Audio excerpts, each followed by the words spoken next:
May sinabi nga po si former US President Abraham Lincoln, sabi po niya dito, and in the end, it's not the years in your life that count, but the life in your years.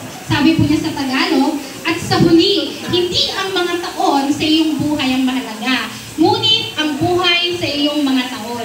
Tonight is a celebration of both years and the life of you.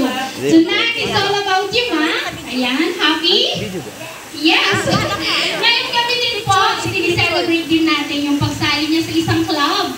Alam niyo na po yan. Isang grupo ng mga taong libre sa sine, but accepted at may express ng iyong citizenship. Hindi na lang po kayong Filipino citizen, kundi, ano naman? Senior citizen na! Madami pa po kami nakaabang na sorpresa para sa inyo mga. Kaya relax ka lang dyan, maging happy ka. Alam mo, hindi ka nakikita kasi wala siyang salamin. Nasaan na yung salamin ni Mama? Sabi niya gusto niya daw makita yung mga bisita niya ngayong gabi. Ayan! So, because tonight we celebrate the goodness and faithfulness of our Lord.